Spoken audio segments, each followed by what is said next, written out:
السلام علیکم ورحمۃ اللہ وبرکاتہ۔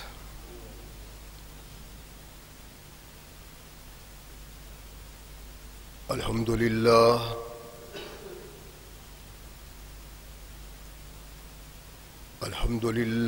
نحمده ونستعینه ونستغفره ونؤمن به ونتوکل علیہ ونعوذ باللہ من شرور انفسنا ومن سیئات اعمالنا من يهده الله فلا مضل له ومن يضلل فلا هادي له ونشهد أن لا إله إلا الله وحده لا شريك له ونشهد أن محمدا عبده ورسوله أما بعد فأحسن الحديث كتاب الله وخير الهدي هدي محمد صلى الله عليه وسلم وشر الأمور محدثاتها وكل محدثة بدعة وكل بدعة ضلالة وكل ضلالة في النار أما بعد فأعوذ بالله السميع العليم من الشيطان الرجيم من همزه ونفخه ونفثه بسم الله الرحمن الرحيم وإن يريدوا أن يخدعوك فإن حسبك الله هو الذي أيدك بنصره وبالمؤمنين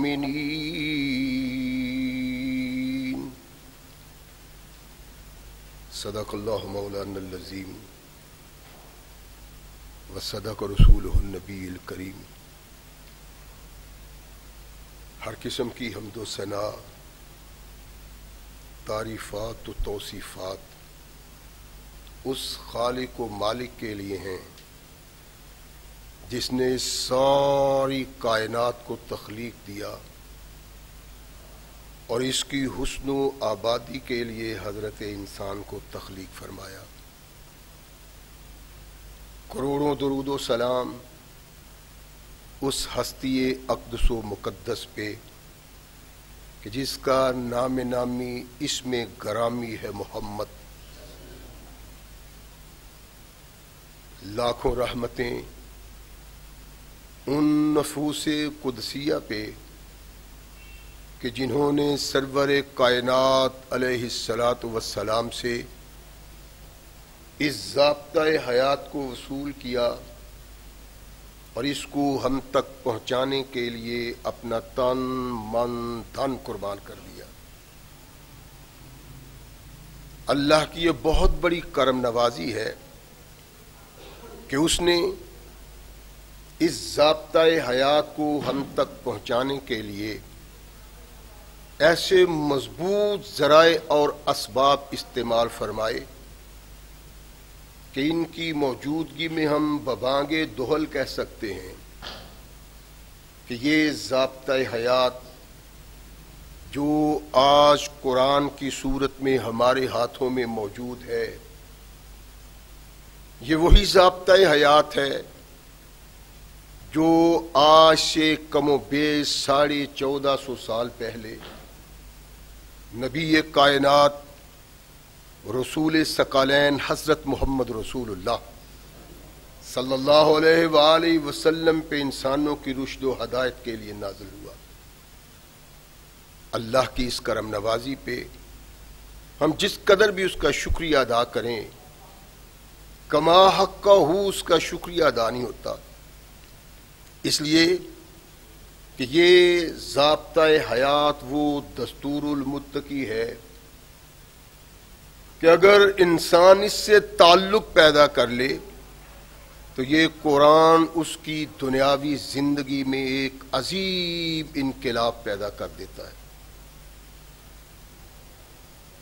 اور اگر اس کو اپنے جسم و روح پہ جاری و طاری کر لیا جائے تو یہی وہ ضابطۂ حیات ہے جو انسان کو دنیا کے ساتھ ساتھ عقبہ کی کامیابی کی ضمانت بھی دیتا ہے۔ مگر سدحیف ایسے ضابطۂ حیات کی موجودگی کے باوجود آج ہم تختہ ارض پہ اتنی بد نصیبی کی زندگی بسر کر رہے ہیں کہ کوئی بھی دوسری قوم ہم سے بڑھ کے بد نصیب نظر نہیں آتی۔ اس کا سبب کیا ہے؟ چند لمحات کے لیے اپنے اندر ڈوبنے کی ضرورت ہے۔ اس سبب کی پردہ کشائی اپنا اندر کر دے گا۔ قرآن جب آیا اس سے ان لوگوں نے تعلق پیدا کیا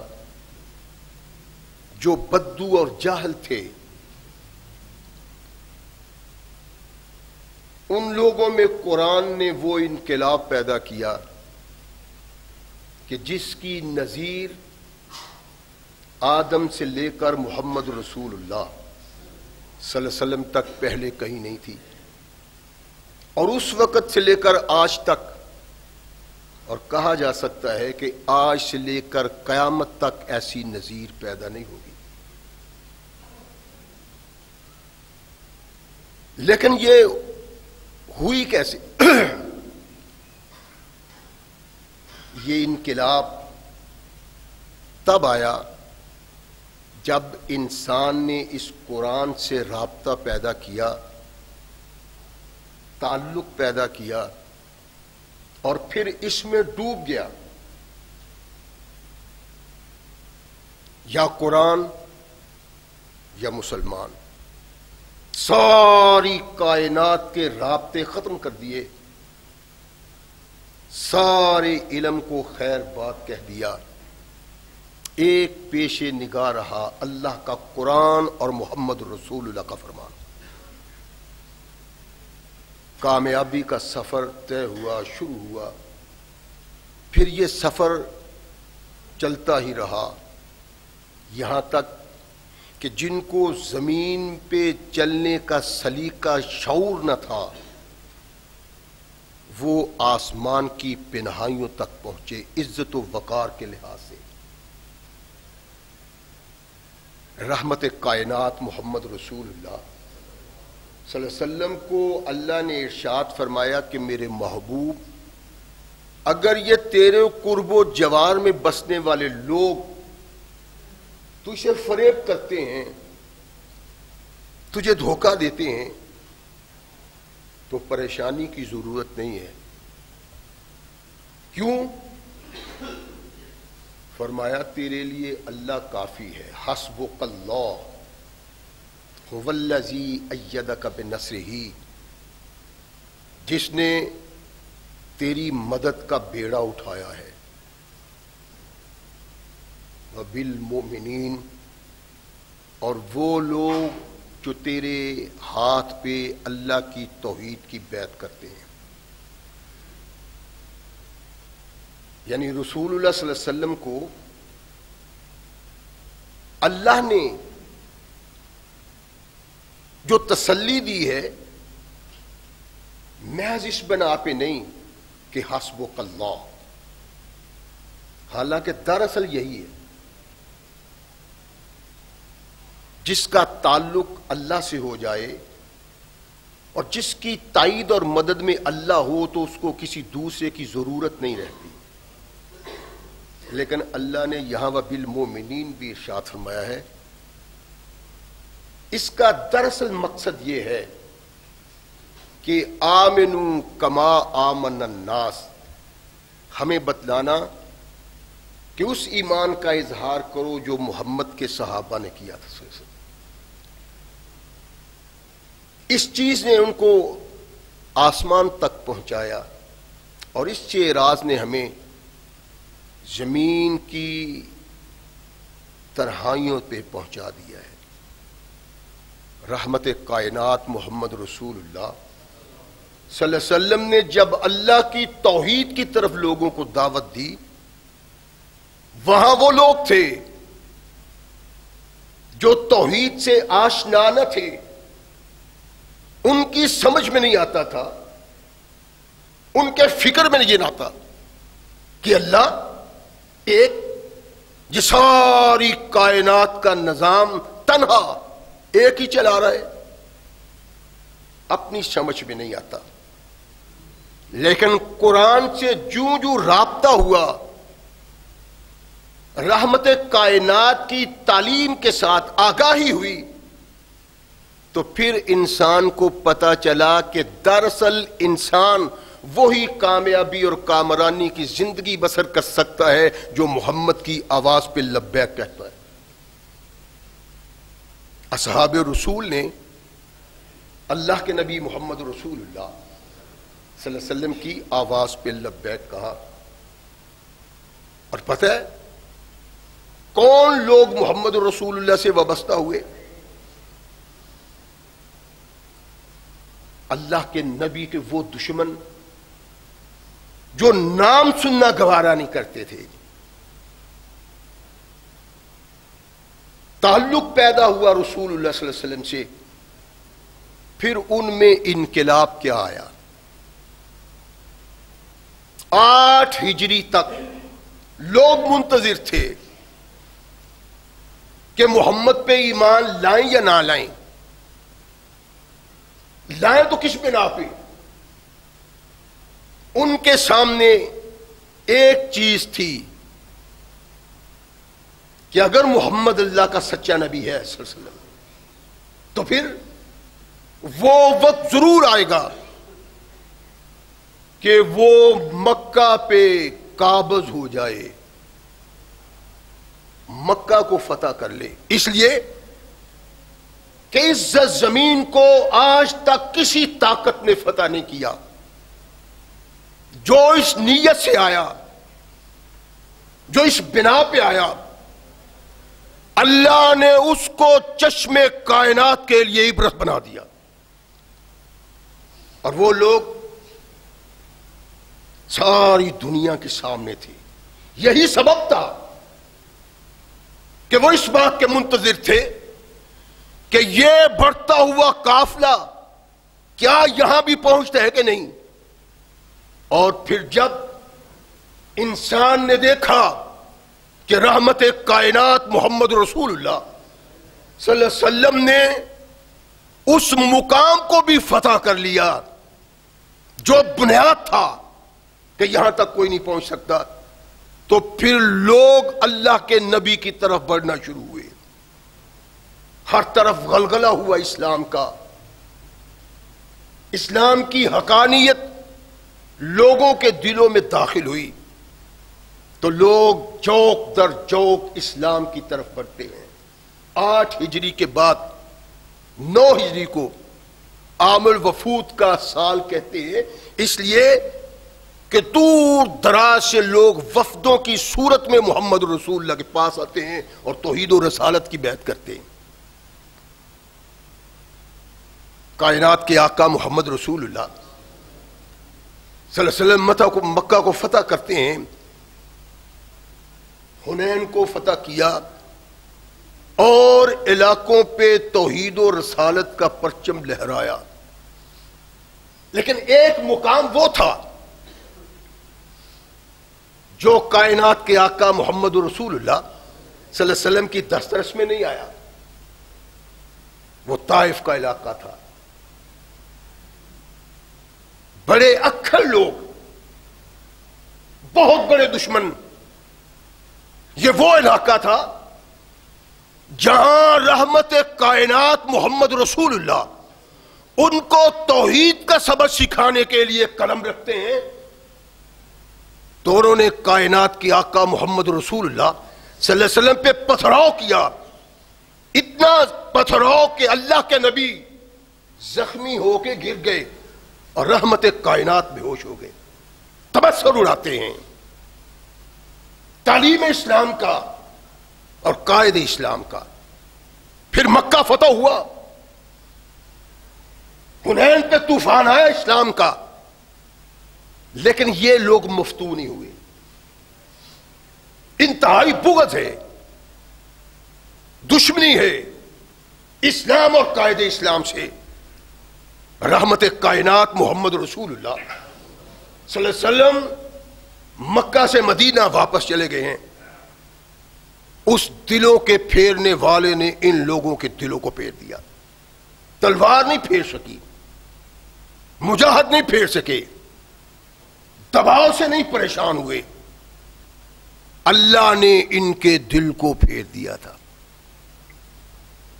عرض کیا تھا میں نے اور بارہا کہ صحابہ کرام نہ تو اپنے عقل و شعور سے اور نہ ہی رحمت کائنات محمد رسول اللہ صلی اللہ علیہ وسلم کے واضح سے محض ایمان لائے ہیں، بلکہ ان کے ایمان لانے میں بنیادی کردار اللہ نے ادا کیا ہے۔ اور ارشاد فرمایا میرے محبوب یہ ہم نے تمہیں بطور تحفہ دیے ہیں، اور اللہ کے نبی کے تمام صحابہ اللہ کا تحفہ ہے محمد رسول اللہ۔ یہ انسان بہت بڑا دشمن ہے، جوانی میں قدم رکھ رہا ہے لیکن دل میں بہت بغض ہے، انات، حسد۔ طائف کو جب اللہ کے نبی نے گھیر لیا، محاصرہ کیا، تو اس میں نوجوانوں میں جو سب سے بڑھ کے مسلمانوں پہ حملے کرتا تھا اور جس کے دل میں بغض تھا محمد رسول اللہ کا، اس کو عثمان بن ابی العاص کہتے ہیں۔ بڑا غصہ ہے دل میں، لیکن اب یہ وقت آ رہا ہے کہ اللہ نے ان حالات کو ختم کرنا ہے اور اس تحریک کو عرب سے باہر آگے تک لے جانا ہے۔ تو اس مقلب القلوب نے ان لوگوں کے دلوں کو پھیرا، انہوں نے سوچا کہ اب محمد رسول اللہ صلی اللہ علیہ وسلم کے دامن سے وابستگی ہی عافیت کی علامت اور بنیاد بن سکتی ہے۔ چلے اپنے سردار کی زیر قیادت ایک قافلہ رحمت کائنات محمد رسول اللہ کے پاس۔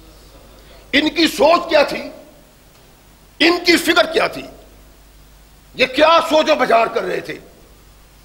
قافلے میں اس پہ گفتگو ہوتی ہے، وہ نوجوان جس نے رحمت کائنات کے صحابہ کے خلاف بہت بڑا قتال کا کردار ادا کیا اور جس کے دل میں اللہ کے نبی کا بغض تھا، انات تھا، وہ ایک لمحہ کے لیے رحمت کائنات محمد رسول اللہ صلی اللہ علیہ وسلم کو گوارا نہیں کرتا تھا۔ آج اس کے دل میں کیا انقلاب آیا ہے کہ لوگ آپس میں گفتگو کرتے ہیں کہ کس طرح محمد رسول اللہ سے بات کرنی ہے۔ جب مدینہ پہنچا یہ قافلہ تو یہ نوجوان اپنے قافلے سے جدا ہو گیا۔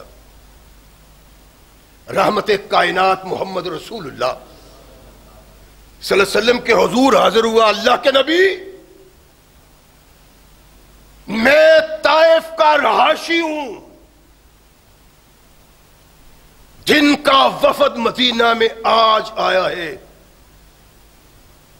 میں یہ چاہتا ہوں کہ ان سے ہٹ کے رحمت کائنات محمد رسول اللہ صلی اللہ علیہ وسلم کے ہاتھ پہ توحید و رسالت کی بیعت کروں. اس کا سبب کیا تھا؟ یہ سن رہا تھا کہ قافلہ والوں کی نیت ویسے صاف نہیں جیسے صاف ہونی چاہیے. اس لیے پتہ نہیں نتیجہ کیا نکلے گا.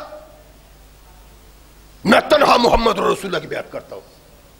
اللہ کے نبی کے ہاتھ پہ بیعت کی. آقا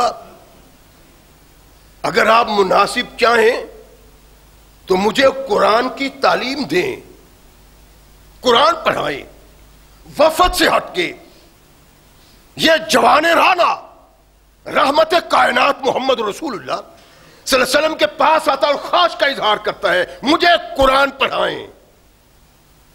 کائنات کے آقا محمد رسول اللہ صلی اللہ علیہ وسلم نے اس کو وقت دیا، قرآن پڑھانا شروع کیا، اور اس کے بعد یہ قرآن کی تعلیم اس سے حاصل کرتا ہے جس کے متعلق رسول کائنات صلی اللہ علیہ وسلم نے ارشاد فرمایا کہ قرآن ابی بن کعب سے سیکھو. ابی تم مجھے قرآن کی تعلیم دو. یہ قرآن کی تعلیم دے رہا ہے. وفد اللہ کے نبی سے مختلف مسائل پہ گفتگو کر رہا ہے. جب نتیجہ نکلا تو کہا یا محمد صلی اللہ علیہ وسلم آپ کی رسالت ہمیں قبول ہے. احساس ہوتا ہے آپ اللہ کے رسول ہیں، یہ پیغام رب کا ہے، قرآن رب کا ہے. آپ جو لوگوں تک پہنچاتے ہیں یہ اللہ کا پیغام ہے، لیکن 4 شرائط ہیں ہماری اسلام قبول کرنے کے لیے.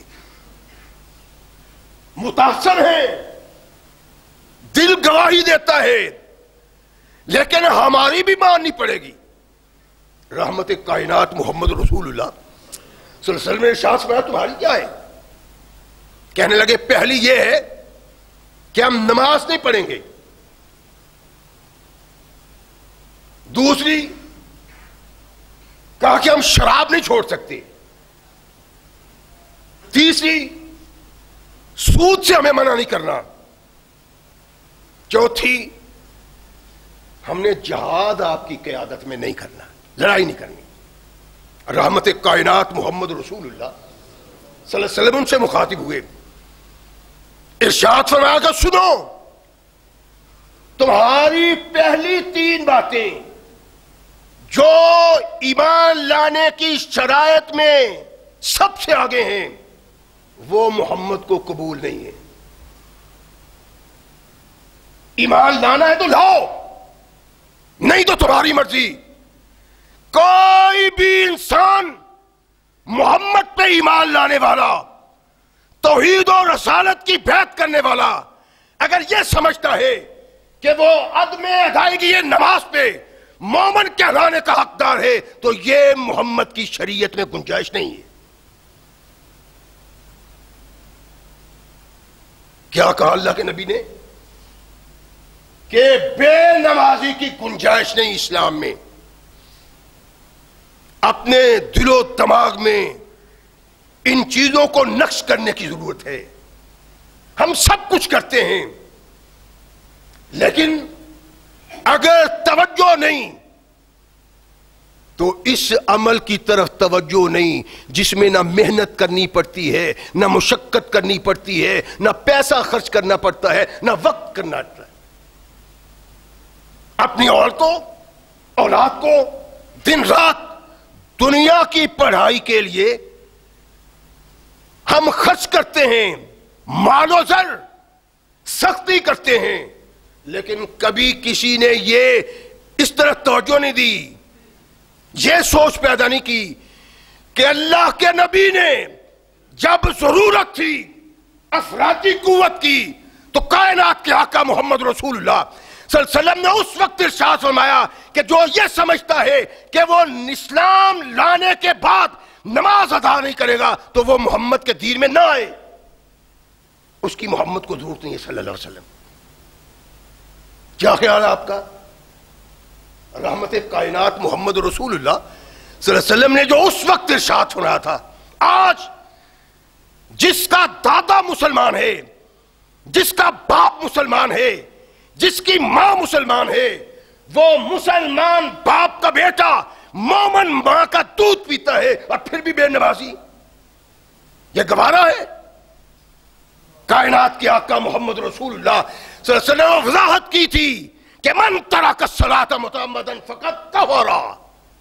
ان کو پہلے دن کہہ دیا کہ تمہاری ضرورت نہیں ہے، افرادی قوت کی ضرورت ہے، لیکن اگر افرادی قوت اس لیے ملتی ہے کہ اللہ کے احکامات کو پس پش ڈالا جائے اور پھر وہ بھی نماز جیسا حکم، تمہاری ضرورت نہیں ہے۔ شراب حرام ہے اسلام میں، کوئی شرابی مومن کہلانے کا حقدار نہیں، اور سود حرام ہے اسلام میں، کوئی سودی کاروبار کرنے والا مومن اور مسلمان کہلانے کا حقدار نہیں۔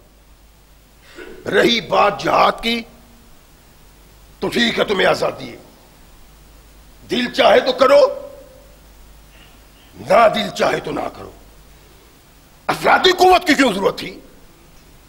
اس لیے کہ لوگوں سے اسلام کو سامنا تھا، باغیوں سے، جان کے دشمنوں سے، قاتلوں سے سامنا تھا۔ کہا اگر تم ہمارے ساتھ چل سکتے ہو تو ٹھیک ہے، نہیں تو ہم افرادی قوت پہ مان نہیں رکھتے، اس پہ اعتماد نہیں، ہمیں اپنے اللہ پہ اعتماد ہے، اس لیے نہیں جہاد کرنا تو نہ کرو، لیکن یہ 3 شرطیں تمہاری قبول نہیں ہیں۔ جھکایا سر، کہا اچھا اللہ کے نبی ہاتھ لائیں ہم بیعت کریں، آپ کی تمام شرائط ہمیں منظور ہیں۔ رحمت کائنات محمد رسول اللہ صلی اللہ علیہ وسلم کے ہاتھ پہ بیعت کی، اور اس قافلہ میں جو اسلام کا بہت بڑا دشمن تھا، ایک لمحہ کے لیے وہ مسلمان کو گوارا نہیں کرتا تھا، نبی کو گوارا نہیں کرتا تھا، وہ دیکھنا پسند نہیں کرتا تھا، اب وہ کائنات کے آقا محمد رسول اللہ صلی اللہ علیہ وسلم کے غلام کے سامنے زانوئے تلمس طے کر رہا ہے۔ انقلاب کیسا آتا ہے ان لوگوں میں جو دامن مصطفیٰ سے وابستہ ہوتے؟ قرآن سیکھ لیا، کتنا عرصہ یہ لوگ یہاں رہے، جانے لگے تو عرض کرنے لگے اللہ کے نبی ہمارا کوئی امام، ہمارا کوئی امیر منتخب فرمائیں۔ رحمت کائنات محمد رسول اللہ صلی اللہ علیہ وسلم نے نگاہ اٹھائی، سقفیوں میں، طائف کے وفد میں، سارے لوگوں میں رحمت کائنات نے اس شخص کو منتخب کیا جو سب سے کم عمر آدمی تھا۔ بازو پکڑا تو ارشاد فرمایا یہ عثمان بن ابی العاص تمہارا امیر بھی ہے اور تمہارا امام بھی ہے۔ یہ کون تھا؟ احساس تھا کملی والے کو، لیکن ایمان، اسلام سے تعلق، نبی سے تعلق، اللہ سے تعلق، اس کے دل میں انقلاب کیسے پیدا کرتا ہے، یہ کائنات کے آقا محمد رسول اللہ کو احساس تھا۔ امام بن گیا، امیر بن گیا۔ کون؟ جو نام سننا گوارا نہیں کرتا تھا، جس کی جوانی میں پڑنے والا قدم اس بنا پہ تھا کہ کائنات میں ہر چیز گوارا ہے، اگر کچھ گوارا نہیں تو محمد کا دین گوارا نہیں۔ یہ سوچ تھی۔ رحمت کائنات محمد رسول اللہ صلی اللہ علیہ وسلم کے دامن رحمت میں آیا تو انقلاب آ گیا۔ اللہ کے نبی نے بطور امیر، بطور امام منتخب کیا تو بزرگ لوگوں میں وہ منتخب کیا نوجوان جو عمر میں سب سے کم تھا۔ کیوں؟ اس لیے کہ سارے معاملہ میں رحمت کائنات محمد رسول اللہ صلی اللہ علیہ وسلم کی سوچ و فکر نہیں تھی، اس میں اللہ کا بھی براہ راست تعلق تھا۔ اس کا انتخاب اس بنا پہ تھا کہ رحمت کائنات محمد رسول اللہ صلی اللہ علیہ وسلم کے دل میں ڈال دیا، میرے محبوب تیرے دین کو آج کے بعد اگر طائف کے علاقہ میں کوئی انسان قائم اور دائم رکھ سکتا ہے تو وہی جو تیرا نام سننا گوارا نہیں کرتا تھا. تو اس سے وابستہ ہو کہ ایسا انقلاب آیا ہے کہ وقت بتلائے گا کہ عثمان کا انتخاب محمد رسول اللہ نے کیوں کیا تھا. وقت گزرتا گیا. 11 ہجری میں رحمت کائنات محمد رسول اللہ صلی اللہ علیہ وسلم اس جہان کو خیر بات کہتے ہیں. اس وقت کے منتظر لوگ ساری مملکت اسلامیہ میں ہر طرف ارتداد کا غلغلہ ہوا.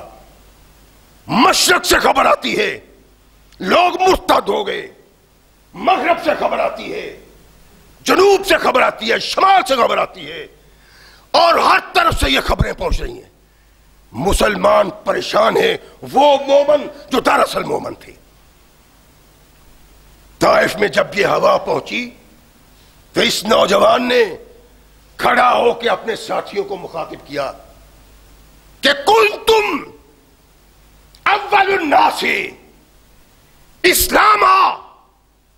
اور طائف کے لوگوں، جب اسلام کا سورج طلوع ہوا، محمد کی نورانیت کی روشنی پھیلی، تم بد نصیب رہے اور وہ پہلے انسان ہو جنہوں نے سب سے بعد محمد کے دامن سے وابستگی اختیار کی ہے. فلا تکونوا اول الناس ردتا. ایمان سب سے بعد میں لائے ہو. ایسا نہ ہو کہ تم ارتداد سب سے پہلے کرو. سن لو، تم تلافی کر سکتے ہو اس کمزوری کی، اس نادانی کی، اس ضعف کی جو تم نے کیا کہ محمد رسول اللہ صلی اللہ علیہ وسلم کی تعلیم سارے عرب میں پھیل گئی. لوگ آ کے اللہ کے نبی کی بیعت کرتے ہیں، اسلام قبول کرتے ہیں. تم اسلام کے خلاف بغاوت کرتے تھے. اگر تم تلافی کر سکتے ہو تو اسلام کے لیے تلوار اٹھا کے مرتدین کی گردنوں کو قلم کر کے کر سکتے. مورخ کہتا ہے اتنی زبردست تقریر کی عثمان نے کہ لوگ آنکھیں کھلی کی کھلی عثمان کی طرف دیکھ رہے ہیں. اور پھر نتیجہ کیا نکلا کہ پورے مملکت اسلامیہ میں تمام طرف ارتداد کی ہوا چل رہی تھی. اگر کوئی مرتد نہیں ہوا تو صرف مدینہ، مکہ اور یہ طائف تھا جس کا قائد، جس کا امیر زمین پہ محمد رسول اللہ کا سب سے بڑا دشمن تھا. لیکن جب سینے سے لگایا محمد کریم نے، وہ نورانیت پیدا ہوئی. اسلام کا سب سے بڑا دشمن آج اسلام کا سب سے بڑا مدافع بنا ہوا ہے. اور یہی نہیں ہے، اس صحابی رسول نے رحمت کائنات محمد رسول اللہ صلی اللہ علیہ وسلم کے دین کے لیے پھر تلوار اس انداز سے چلائی ہے کہ تاریخ واہ واہ کرتی ہے. جب یہ میدان میں نکلا، جب یہ باہر آیا، جب اسلام کے قائد نے چاہا کہ اسلام کی ضرورت ہے ان مجاہدین کی جو اسلام کے لیے اسلام کا جھنڈا لہرائیں اور ان کے دل میں کفر کا کوئی خوف نہ ہو. طاقت کا کیسی ہو؟ پھر زمین کی سب سے بڑی طاقت کے خلاف جن انسانوں کو منتخب کیا گیا، ان جرنیلوں میں ایک بڑا جرنیل عثمان بن ابی العاص بھی تھا. اور وہ مارکے کیے ایران میں، وہ مارکے کیے جس طرف نکل جاتا ہے فتوحات ہی فتوحات ہے. اپنے پاؤں کے نیچے زمین کی سب سے بڑی طاقت کو پامال کرنے والے مجاہدین میں ابو العاص بھی پہلے نمبروں میں انسان تھا.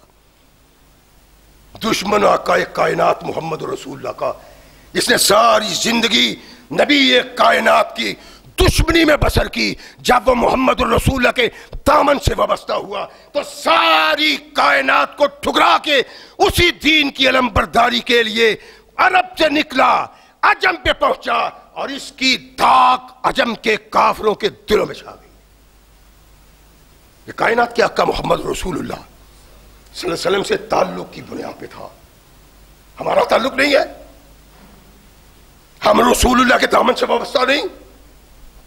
آج کیا تھا مقصود یہ نہیں ہے کہ صحابہ کو بیان کیا جائے محض اس لیے کہ یہ محمد رسول اللہ کے صحابہ ہیں، بلکہ مقصود یہ تھا کہ اللہ کہتا ہے تمہارا ایمان تب قبول ہے اگر تمہارے ایمان میں جھلک محمد کے صحابہ کی نظر آتی ہے. صحابہ کیا ہیں؟ ایک نہیں عرض کیا تھا، ایک سے ایک پڑھ کے. آج بس ایک دو صحابہ کا ذکر کرنا ہے جس کے دامن سے صرف ایمان وابستہ ہے، کوئی کارنامہ نہیں. لیکن کائنات کے رب کی قسم اللہ کو ان صحابہ پہ فخر ہے. رحمت کونین محمد رسول اللہ صلی اللہ علیہ وسلم نے نبوت کا دعویٰ کیا ہے. چاروں طرف آواز پہنچ گئی ہے محمد رسول اللہ کی، لیکن بڑے بڑے جہادیدہ عقل و شعور رکھنے والے، فہم و فراست رکھنے والے لوگ اللہ کے نبی کی باتوں سے متاثر نہیں ہوتے. ان کو قبول کرنا چاہیے تھا اسلام، لیکن نہیں، یہ اسلام سے بہت دور ہیں. کونین کے آقا محمد رسول اللہ صلی اللہ علیہ وسلم تبلیغ کرتے ہیں، لوگوں کو قرآن سناتے ہیں، واعظ کرتے ہیں، اور بڑے بڑے باشعور لوگ سنتے ہیں لیکن ان کے کان بند ہیں. عرب کا ایک بہت بڑا شاعر ہے، لبید اس کو کہتے ہیں، جس کی شاعری اتنی عام اور اتنی مقبول ہے کہ عرب کے لوگ اس کو محض اس لیے مکہ میں پسند کرتے ہیں آنا کہ اس کی موجودگی میں لوگ اس کے کلام کے علاوہ کسی کا کلام سننے کو تیار ہی نہیں ہے. بہت بڑا شاعر ہے، سارے عرب میں مشہور و معروف ہے. آتا ہے کلام سناتا ہے، یہ کسی کی سنتا نہیں. کلام سنا رہا ہے کہ لا کل شیء ما خلا اللہ باطلا. اور لوگوں، اللہ کے علاوہ کائنات کی ہر چیز باطل ہے. واہ واہ، کیا بات ہے، کیا بات ہے. اور اس کیا بات میں کہنے والا ایک محمد رسول اللہ کا غلام بھی تھا، عثمان بن مظعون. اس نے بھی کہا کہ لبید ایک بار پھر سناؤ کیا تم نے کہا ہے. الا کل شیء ما خلا اللہ باطلا، کہ اللہ کے علاوہ کائنات کی تمام چیزیں باطل ہیں. سبحان اللہ، کیا بات ہے. شعر سنایا، اس کا پہلا فقرہ سب سبحان اللہ کہہ اٹھے. رحمت کائنات محمد رسول اللہ کا صحابی بھی، اور کہا وَكُلُّ نَعِيمٍ لَا مَحَالَةَ زَائِلٌ، کائنات کی تمام نعمتیں ختم ہونے والی ہیں. عثمان کہتے ہیں یہ تم نے غلط کہا ہے، تمام نعمتیں ختم ہوں گی لیکن جنت کی نعمت ختم نہیں ہو سکتی. وہ خاموش ہے. لوگوں نے مطالبہ کیا دوبارہ، پھر اس نے کہا، پھر عثمان کہتے ہیں غلط کہتے ہو، جنت کی نعمتیں ختم نہیں ہونے والی. جب اس کو احساس ہوا کہ یہ تو محمد کا دیوانہ ہے صلی اللہ علیہ وسلم، بڑے غصے کا اظہار کیا، آنکھیں نکالی. اور مکہ کے لوگوں، آج تک تم میں کوئی ایسا گستاخ اور جاہل نہ تھا، میں بات کروں، میں کلام پڑھ رہا ہوں اور وہ میرے کلام پہ اعتراض کرے. آج تم میں ایسے لوگ پیدا ہو گئے ہیں، تمہارے لیے نماشی ہے، بدنامی ہے اگر یہ شخص یوں ہی مجھے ٹوکتا روکتا رہا پھر تم میرا کلام نہ سن سکے. مورخ کہتا ہے کہ اس کے احتجاج پہ لوگ اتنا ناراض ہوئے، آپے سے باہر ہوئے، لڑائی ہوئی، جھگڑا ہوا، عثمان کے ساتھ مار پیٹ ہوئی. کس لیے؟ کہ محمد کا غلام کہتا ہے کائنات کی ساری نعمتیں ختم ہو سکتی ہیں، جنت کی نعمت ختم نہیں ہو سکتی. بہت بڑے شاعر سے بات کی اور اس کو بہت برا لگا ہے. یہ کون ہے مجھ کو ٹوکنے والا، مجھ کو کہنے والا؟ بات آئی گئی ہو گئی. 15-16 سال بعد رحمت کائنات محمد رسول اللہ صلی اللہ علیہ وسلم کا سورج جب ساری دنیا کو روشن کرنے لگا تو اس کے دماغ میں بھی سوچ آئی کہ کم از کم محمد کا کلام تو سننا چاہیے. کہتا کیا ہے؟ میں نے اس کیا ہے کہ کوئی صحابی اپنی سوجھ بوجھ کی بنا پہ نہیں، اللہ کی کرم نوازی پہ آیا ہے. یہ اللہ کی رحمت ہے کہ کوئی محمد رسول اللہ کے دامن سے وابستہ ہوا. اس کی وابستگی آقا کائنات کے فرمان کے مطابق اللہ کا تحفہ ہے محمد رسول اللہ. 113 سال کا ہے جب بنو جعفر بن کلاب کے ایک وفد کے ساتھ یہ مدینہ آتا ہے. بہت بڑا شاعر ہے، اور ایک روایت میں ہے کہ 90 سال کی عمر ہے. 145 سال کی عمر میں اس کا وفات پانا یہ تو اتفاق ہے اس پہ، لیکن رسول ثقلین محمد رسول اللہ کے پاس کس عمر میں آیا اختلاف ہے. ایک کہتے ہیں 90 سال میں، اور کچھ مورخ کہتے ہیں 113 سال میں. رحمت کائنات محمد رسول اللہ صلی اللہ علیہ وسلم مدینہ کی مسجد میں تشریف فرما ہے. وہ شخص جو کلام کرتے ہوئے کسی کو منہ سے الفاظ کہنے کی جرات نہیں دیتا تھا، کوئی زبان نہیں ہلا سکتا تھا سوائے سبحان اللہ واہ واہ کے، کوئی کلام کرنے کی جرات نہیں رکھتا. اس کے نام آج یہ 16 سال بعد کائنات کے آقا محمد رسول اللہ صلی اللہ علیہ وسلم کے سامنے کھڑا ہے.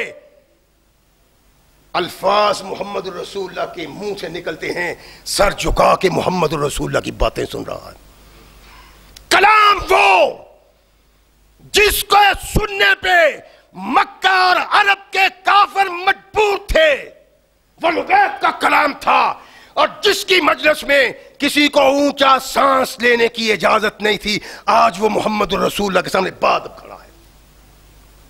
کونین کے آقا محمد رسول اللہ صلی اللہ علیہ وسلم کا کلام سنتا ہے، رحمت کائنات محمد رسول اللہ صلی اللہ علیہ وسلم کی باتیں سنتا ہے مؤدب سر جھکائے ہوئے. وہ فخر کرنے والا، وہ گھمنڈ کرنے والا، وہ متکبر انسان جو یہ سمجھتا تھا کہ میرے سامنے کوئی بولنے کی گنجائش بھی نہیں پا سکتا، آج کونین کے آقا محمد رسول اللہ کے سامنے ماتب. اللہ کے نبی علیہ الصلوۃ والسلام نے کلام ختم کیا، چہرہ مبارک اٹھا کے دیکھا. جب اللہ کے نبی نے چہرہ اوپر کیا تو لبید بھی محمد رسول اللہ صلی اللہ علیہ وسلم کی طرف دیکھ رہا تھا.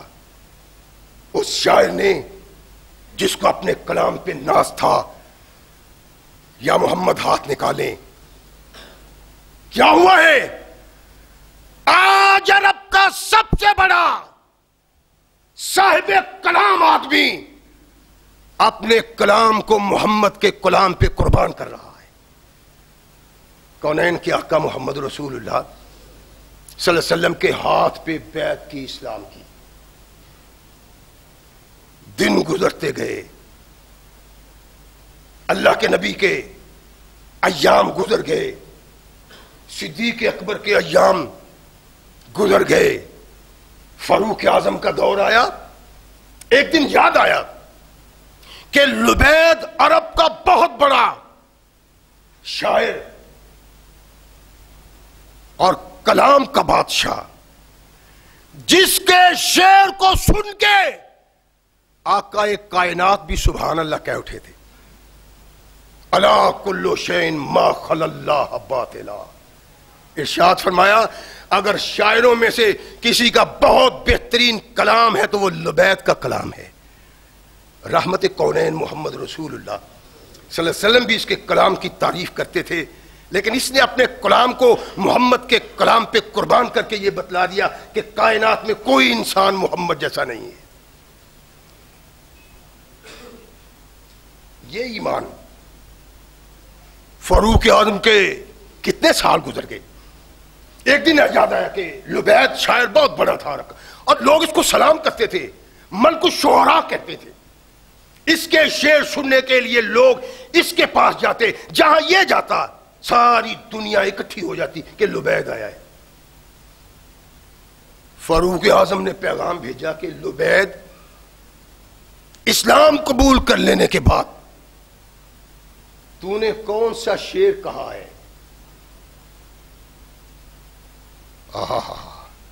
ہمیں کیا اس بات سے نہیں سمجھ سکتے. لبید، تم قادر الکلام ہو، تمہارا کلام سننے کے لیے لوگ میلوں سے آتے ہیں. اسلام قبول کرنے کے بعد تو نے کون سا کلام لکھا ہے؟ وہ کلام عمر کو لکھ کے بھیجو. لبید کلام لکھ کے بھیجتا ہے، کہتا ہے امیر المومنین، جب سے سورت آل عمران اور سورت بقرہ سے رابطہ ہوا ہے، لبید نے کلام کرنا ہی چھوڑ دیا ہے. قرآن یہ بہت بڑا شاعر ہے. شعراء، عرب کے بڑے بڑے شعراء اس کے سامنے زانوے تلمس دیا کرتے ہیں، اپنے کلام کی تصحیح کرتے ہیں. کیا کلام لکھا ہے؟ کہا جب سے بقرہ آل عمران سے تعلق پیدا ہوا ہے میں نے کلام کرنا ہی چھوڑ دیا ہے. دن رات قرآن کی تلاوت ہوتی. یہ کون ہے؟ وہ کافر جو کائنات کے آقا محمد رسول اللہ صلی اللہ علیہ وسلم کے ایک غلام کی ایک بات برداشت نہ کر سکا. اس نے قرآن سے تعلق کے بعد کلام کرنا ہی چھوڑ دیا ہے. یہ تعلق آمنو کما آمن الناس. اب آپ اپنے گریبان میں جھانکے نا، صرف صحابہ کا تذکرہ مقصود نہیں، مقصود یہ ہے کل قیامت کو پچھتانا نہ پڑے. 2000 3000 5000 کیا ہے جی؟ بیٹی پڑھتی ہے، بیٹا پڑھتا ہے، اس کی ٹیوشن دینی ہے. کام کوئی لمبا چوڑا نہیں، دن رات مزدوری کرتا ہے، لیکن دنیا سکھلانے کے لیے 2000 3000 روپیہ دیتے ہیں ٹیوشن کے لیے. اچھے سکول میں داخل کرواتے ہیں، 1000 2000 روپیہ وہاں بھی دینا پڑتا ہے، اور یہ خوش ہو کے دیتے ہیں. کبھی کسی نے کوشش کی ہے کہ میرا بیٹا قرآن بھی سیکھ لے؟ اور قرآن سے تعلق انقلاب پیدا کرتا ہے، اور بڑے سے بڑا قادر الکلام انسان قرآن بننے کے بعد کلام کرنے سے انکار کر دیتا ہے. پڑھتا ہے دن رات قرآن. قرآن ہی ایمان ہے، قرآن ہی سوچ ہے، قرآن ہی فکر ہے. اس کے سامنے قرآن ہی قرآن ہے. امیر المومنین، قرآن سے تعلق پیدا ہو جانے کے بعد اب میں نے کلام کہنا چھوڑ دیا ہے. رحمت کائنات محمد رسول اللہ صلی اللہ علیہ وسلم کے غلام نے جب یہ سنا تو انتہا کا خوش ہوا. عمر فاروق ارشاد فرمایا کہ لبید 2000 درہم تیرا وظیفہ تھا، آج کے بعد 2500 درہم تجھے بطور وظیفہ ملے گا. 500 درہم کا فاروق اعظم نے اضافہ کر دیا. کس لیے؟ کہ اس کا قرآن سے جو تعلق تھا وہ سامنے آیا. تو کہا قرآن سے تعلق رکھنے والا آدمی کبھی بھی پریشان نہیں ہونا چاہیے دنیاوی مال و زر سے. اور اللہ نے کہا کہ جس نے اپنی شاعری کی بنا پہ لوگوں کے دلوں پہ راج کیا، لوگ دولت نچھاور کرتے تھے، وہی انسان جب محمد کے دامن کے ساتھ وابستہ ہوا، اس کا تعلق قرآن سے ہوا، اس نے قرآن کے علاوہ کلام کرنا ہی چھوڑ دیا تھا. پھر اللہ نے عزت نہیں دی، بڑی عزت دی. بیٹھے ہوئے امیر المومنین امیر معاویہ رضی اللہ تعالیٰ عنہ، کہا لبید تیرا وظیفہ تو امیر المومنین کا ہے، میرے جتنا وظیفہ، تیرا وظیفہ کم نہ کر دوں؟ کہا امیر المومنین چند دن انتظار کریں، پھر میرا بھی اپنا نام لگا لینا۔ کیا تھا؟ وہ کافر جس کے دل و دماغ میں یہ سوچ نہیں آ سکتی تھی، فکر نہیں آ سکتی تھی، اب وہ زمین پہ کھڑا اس بات کا احساس کر رہا ہے کہ میں اس زمین پہ چند دن کا مہمان ہوں۔ کائنات کے آقا محمد رسول اللہ صلی اللہ علیہ وسلم سے تعلق کی بنیاد پہ وہ انقلاب آیا کہ اس کو یہ تک احساس ہے کب تک زندہ رہنا اس زمین پہ اور کب نہیں رہنا۔ اور پھر انسان مسلمان اس کا اتنا احترام کرتے تھے، اتنا احترام کرتے تھے کہ کم کم کسی کو یہ احترام ملتا ہے۔ اس کو اپنی شاعری کی زندگی میں بھی وہ احترام کافروں سے نہ ملا جو محمد رسول اللہ صلی اللہ علیہ وسلم کے غلاموں سے احترام ملا ہے۔ زمانہ کفر میں نیت کی ہوئی تھی کہ جب باد صبا چلے گی تو میں لوگوں کو گوشت کھلایا کروں گا، بڑے زبردست قسم کے صدقہ و زکوٰۃ خیرات کرنے والے تھے، بڑے زبردست۔ ادھر آیا وظیفہ، ادھر اللہ کی راہ میں محتاجوں غریبوں مسکینوں میں۔ آخر وقت میں اتنے کمزور ہو گئے کہ لوگوں کو احساس ہوا کہ جو اس نے عہد کیا ہوا ہے یہ اپنا عہد نہیں نبھا سکتا۔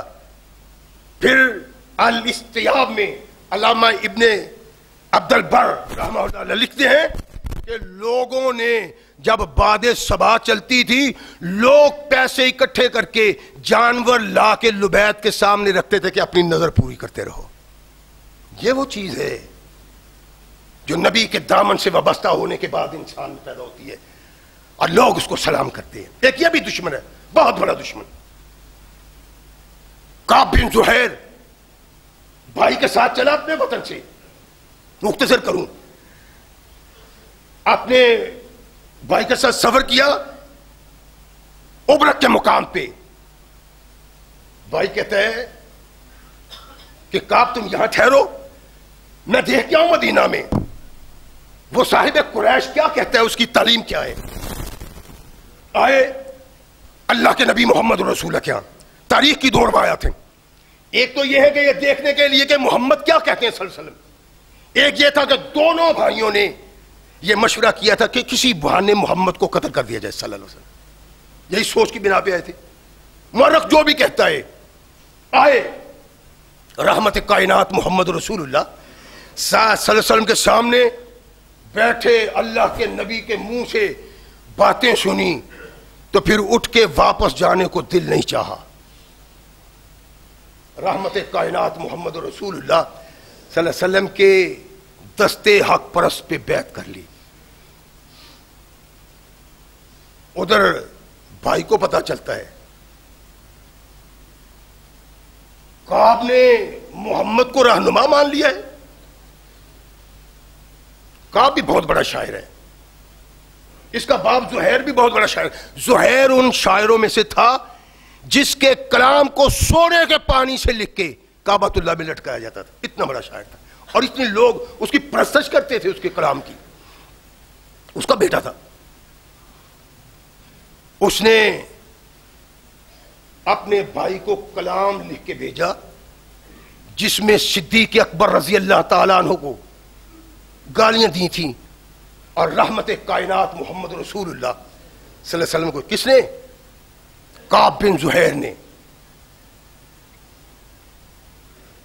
جب بھائی نے پڑھا تو دل میں بڑا غصہ آیا، غصے سے اتنے بے کل ہوئے کہ رحمت کائنات محمد رسول اللہ صلی اللہ علیہ وسلم کے سامنے جا کے یہ رکھ دیا کہ اللہ کے نبی، میرے جگر کو چاک کر دیا ہے میرے بھائی نے، کاش میری اس تک رسائی ہوتی یا وہ میرے قریب ہوتا۔ اللہ کے نبی نے سنا، پڑھا، دیکھا، خاموشی۔ یہ مکہ گیا، وہاں رسول ثقلین محمد رسول اللہ صلی اللہ علیہ وسلم کے متعلق ایسے شعر کہے کہ کونین کے آقا محمد رسول تک پہنچا تو فرمایا من لقا قابن فیقتلہ، جس آدمی کو کعب نظر آئے اس کو قتل کر دو. یہ محمد رسول اللہ کا پیغام تھا. بھائی بھی بہت بے چین تھا کہ کاش کوئی اور کرے، میں کیوں نہ کروں محمد کے باغی کو قتل. اللہ کے نبی مکہ فتح کر آئے، واپس مدینہ آئے، پتہ چلا کہ کعب تو کعب فلاں علاقے میں ہے. بھائی نے پیغام لکھا کہ دیکھو تم نے وہ جرم کیے ہیں کہ جن جرموں کا ارتکاب کرنے والا کبھی معافی کا حقدار نہیں ہو سکتا، لیکن محمد ایسا کرم کرنے والا انسان ہے، یہ سب کو معاف کر دیتا ہے. مکہ میں جو لوگ محمد صلی اللہ علیہ وسلم کو برا کہا کرتے تھے، حجف کیا کرتے تھے اللہ کے نبی کی، محمد نے ان سب کو معاف کر دیا صلی اللہ علیہ وسلم. آ جاؤ، اگر عافیت چاہتے ہو تو عافیت دامن محمد میں ہے، اس کے علاوہ کہیں نہیں ہے. ایمان انسان کے دل کو کس طرح بدلتا ہے، اللہ کے نبی سے وابستہ ہونے والا کس مقام پہ پہنچتا ہے. آ جاؤ، وگرنہ زمین پہ اللہ تمہیں کہیں پناہ نہیں دے گا. اگر پناہ مل سکتی ہے تو صرف محمد کے دامن میں آگے پناہ مل سکتی صلی اللہ علیہ وسلم. مورخ کہتا ہے کہ اس کی سمجھ میں نہیں آتی بات. خیر، چاروں طرف جب اسلام کا غلغلہ دیکھا، اسلام بڑھتا ہے تب بڑھتا ہی چلا جاتا ہے، پریشان ہو گیا کہ مجھے بھی مدینہ جانا چاہیے. مدینہ آیا، رحمت کائنات محمد رسول اللہ صلی اللہ علیہ وسلم کے ساتھیوں کو کہہ بتاتا، کسی کو نہیں کہ میں کون ہوں. اگر پتہ چل جائے کہ کعب بن زہیر ہے تو 100 ہاتھ تلواریں اپنے میانوں سے نکل کے اس کی گردن کی پیمائش کرتی کہ محمد رسول اللہ من لقا کعبن فیقتلہ. کہنے لگا بھائی رسول اللہ صلی اللہ علیہ وسلم کے تمام ساتھیوں میں رقیق القلب، نرم دل کون ہے؟ لوگوں نے کہا ابو بکر. اس کو پتہ ہے ابو بکر کے متعلق جو اس نے لکھا ہوا ہے، اور یہ بھی پتہ ہے کہ محمد صلی اللہ علیہ وسلم تک یہ پہنچ گیا ہے. ابو بکر بتاؤں کیا، اور کوئی ابو بکر سے بڑھ کے کوئی نہیں ہے. ابو بکر کے پاس گیا، کہنے لگا میں نے سنا ہے کہ زمین پہ محمد جیسا کوئی کریم نہیں صلی اللہ علیہ وسلم، اور اگر اس کے غلاموں میں کوئی محبت کرنے والا ہے تو تو ہے. میری بات کو راز میں رکھو گے؟ کہا کہو. نہیں، راز میں رکھیں گے. ہاں، کیا راز ہے؟ کہنے لگا میں کعب بن زہیر ہوں. کعب بن زہیر اللہ کے نبی کا دشمن؟ کہتا ہے دشمن نہیں، اب محمد کا غلام ہوں صلی اللہ علیہ وسلم. مجھے آقا کے پاس لے چلو، میں نے اسلام تو قبول کر لیا ہوا ہے، محمد کریم کے ہاتھ پہ بیعت کرنا چاہتا ہوں. جو نہیں آیا. اللہ نے کہا میرے محبوب تمام صحابہ میں نے تجھے بطور تحفہ دیے ہیں، اور پھر کہا ہے ایھا الناس، قیامت تک آنے والے لوگوں آمنو کما آمن الناس، ایمان کا وہ اظہار کرو جو محمد کے صحابہ کرتے ہیں. اگر ویسا ایمان نہیں تو لیے پھرو اپنا ایمان، اس کی کوئی قدر و منزلت نہیں ہے. ابی بکر صدیق رضی اللہ تعالیٰ عنہ نے اچھا چلو میرے ساتھ، رحمت کائنات محمد رسول اللہ صلی اللہ علیہ وسلم کے حضور پیش کیا. عرض کرنے لگے اللہ کے نبی یہ انسان ایمان تو لے آیا ہے لیکن بیعت کرنا چاہتا ہے، اس نے ٹھاٹھا باندھا ہوا ہے. کوئی پہچان والا بھی آدمی ہوگا، کوئی پہچان نہ لے. اللہ کے نبی ہاتھ بڑھائیں. ہاتھ بڑھایا میرے آقا نے. عرض کرنے لگا محمد صلی اللہ علیہ وسلم اب مجھے آپ نے امان دے دی. ارشاد فرمایا یہ تو بتلاؤ کون ہو, ٹھاٹھا تو اتارو اپنا. چادر منہ سے اٹھائی, کہنے لگا میرے آقا میں کعب بن زہیر ہوں. اللہ کے نبی ایسے اچانک کرتے ہیں. اس کے منہ سے آواز نکلی, ایک طرف سے سر سر کی آواز آتی ہے. صحابہ نے نگاہ اٹھا کے دیکھی, ایک انصاری تلوار لے کے اس کی طرف بڑھ رہا ہے. میرے آقا نے کہا رک جاؤ, اب یہ محمد کے دامن عافیت میں آ گیا ہے. جب محفوظ ہو گیا کہنے لگا میرے آقا میں نے کچھ شعر کہے تھے جس میں آپ کی حجب تھی, میں نے کچھ اور بھی شعر کہے, سناؤ؟ فرما سناؤ. کہنے لگا انبت ان رسول اللہ اوضعنی والعفو عند رسول اللہ معلول. میں نے سنا ہے کہ محمد نے میرے قتل کا حکم دیا ہے, اور میں تو یہ سمجھتا ہوں کائنات میں محمد سے زیادہ معاف کرنے والا کوئی نہیں. رحمت کائنات محمد رسول اللہ کو اب یہ شعر سنا رہا ہے کہ کائنات میں صحابہ کرم جو برس کے انسان کے گناہوں کو دھو دیتا ہے وہ محمد کا صحابہ کرم ہے. میں تو یہ سمجھتا ہوں وَإِنَّ الرَّسُولَ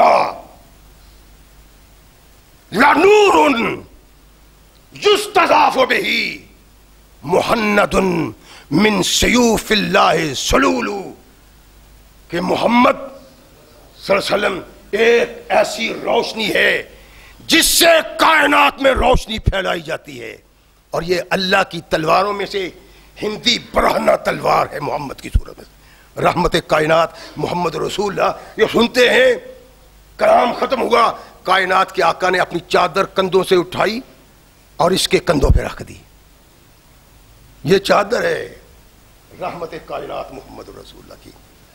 یا ایھا المدثر, وہ چادر جس کا قرآن میں اللہ ذکر کرتا ہے, آقا نے کندھوں سے اٹھائی, اس کے کندھوں پہ رکھی جو محمد رسول اللہ کا باغی تھا, حجب کیا کرتا تھا, برا کہا کرتا تھا. آقا نے اس کے کندھوں پہ اپنی چادر رکھ دی. کائنات کے رب کی قسم کوئی پیمانہ نہیں اس کی عظمت کو ماپنے کے لیے, جس کے کندھوں پہ وہ چادر ہو جس کا قرآن میں اللہ ذکر کرتا. رحمت کائنات محمد رسول اللہ صلی اللہ علیہ وسلم کی اس چادر کو پیار سے اپنے سینے سے لگا کے رکھتا ہے. پہلے عجب کیا کرتا تھا, برا کہا کرتا تھا, تان کیا کرتا تھا, آج چادر کو سینے سے جدا نہیں کرتا. یہ انداز دیکھا امیر المومنین امیر معاویہ رضی اللہ تعالیٰ عنہ. ارشاد فرمایا لبید کعب یہ چادر فروخت کرتے ہو؟ ہیں؟ ہاں 2000 درہم, 5000, 8000, 10,000 درہم. کہا امیر المومنین یہ چادر میرے سینے سے لگ کے مجھے سکون دیتی ہے. آمنو کما آمن الناس, یہ ہے ایمان. ایسا نہیں ہو سکتا. رحمت کائنات محمد رسول اللہ صلی اللہ علیہ وسلم کی چادر کو خود سے جدا نہیں کر سکتا. ساری زندگی گزشتہ جو میں نے بغاوت کی ہے, اس بغاوت کی جلتی ہوئی آگ کو محمد کی یہ چادر ٹھنڈا کر دیتی. ساری زندگی مرنے تک اس چادر کو سینے سے لگا کے رکھا. محبت اس کو کہتے ہیں, تعلق اس کو کہتے ہیں. اور پھر وہ بھی جو چادر چاہتا تھا وہ بھی مومن تھا, ایمان اس کے کو بھی ماپا نہیں جا سکتا تھا. سیدنا امیر معاویہ فوت ہو گئے, اب پتہ چلا کہ ان کے بیٹے کے پاس چادر ہے. لبید والی چادر بیچنی ہے؟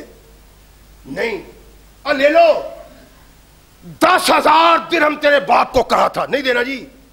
20,000 نہیں جی. 30,000 نہیں جناب. فرمایا 40,000 اللہ کے نبی کی ایک چادر کی قیمت 40,000 امیر معاویہ نے ڈالی تو اس نے چادر امیر معاویہ کے سپرد کر دی. اور امیر معاویہ بھی چادر کو ویسے ہی اپنے سینے سے لگا کے رکھتے تھے جیسے کاو رکھتا تھا. اور مقصود کیا تھا؟ جس سینے سے محمد کی چادر لگ جائے اس پہ اللہ نے جہنم کی آگ کو حرام کر دیا. یہ صحابہ کا مقام اور مرتبہ تھا، یہ شخصیت ان کی تھی، یہ کرم اللہ کا انہی پہ تھا. اور اللہ نے ہم سے مطالبہ کیا کہ آمنو کما آمن الناس، ایمان کا وہ اظہار کرو جیسے میرے محبوب کے صحابہ کرتے ہیں. اور اللہ کی قسم اگر وہ ایمان نہیں تو ببانگے دہل کہتا ہوں اس ایمان کی کوئی قدر و منزلت نہیں. اللہ نے پوچھا ہی نہیں وہ ایمان جس ایمان میں محمد رسول اللہ کے صحابہ کے ایمان کی جھلک نہیں ہے. اللہ ہمیں صحیح مومن بننے کی توفیق عطا فرمائے. وآخر دعوانا الحمدللہ رب العالمین.